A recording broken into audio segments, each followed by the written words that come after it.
One of the biggest misconceptions in the game is that practice makes perfect. It doesn't. Practice in fact makes permanent.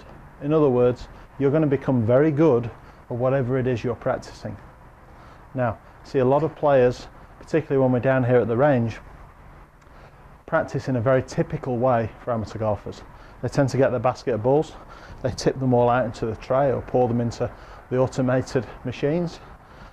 Very often they hit a couple of iron shots and move straight onto the driver and spend a lot of time hitting the golf balls at speed, not very much time either selecting a target, potentially picking a shot down the range, or building or engaging in any kind of pre-shot routine. In other words, they scrape a ball up, go ahead and hit it. Scrape another ball up, go ahead and hit it, and generally hit it with the same club.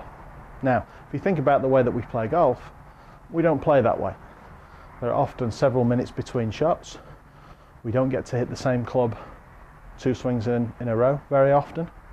So the way that you may practice may not bear any relation to how you're actually playing or swinging on the golf course. So if you're a player who seems to strike the ball well in practice, you go through periods where you think you go to the range, you hit the ball great, but get out on the golf course and struggle to perform the same way, then perhaps this is why. Practice needs to be structured. In fact, there have been several players that I've taught over the years who actually have essentially been banned from going to the range. Their practice habits were so poor that they essentially made themselves worse by practicing. So, how can you improve? And over the Christmas period here, how can you potentially improve without going to the range? So, I have here a junior club, one of the smallest age group clubs. As you can see, it's very small. What this is going to allow you to do is build up what I call repetitions of swing. So you can have this in the house, you don't need to take it outside, but outside is fine in the garden. But have it in the house, it's small enough that when you swing the club, you're not going to start taking light fittings, photographs, or anything else off the wall or ceilings, but it's going to give you a very good idea of the kind of swing shapes you might want to work on.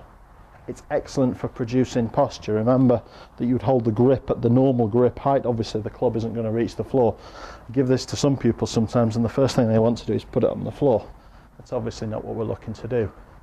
You build the correct posture angles. If you have a mirror in the house, use the mirror to help you see what the correct angles are. Okay? Look at the swing from face on in a mirror. Make sure that your body alignments are correct. And then we can start to work and slowly rehearse several of the movements that we need in the golf swing. It's excellent for working at takeaway and mid-back swing, particularly when it comes to setting the club on the correct swing plane. It's also very good at learning the correct move from the top of the swing. We move down plane towards the ball and rehearse into impact. Obviously we're not hitting a ball, but it gives us a great feeling of how to move the club.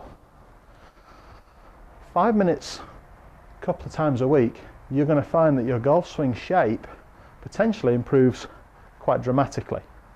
You're then in a position where you can go to the range, swap this club for a regular club, and go ahead and try to feel the same movement that you felt at home with the small club and incorporate that into your swing with the ball. My experience, this kind of practice gives you a much better opportunity to improve your swing shape and your swing mechanics.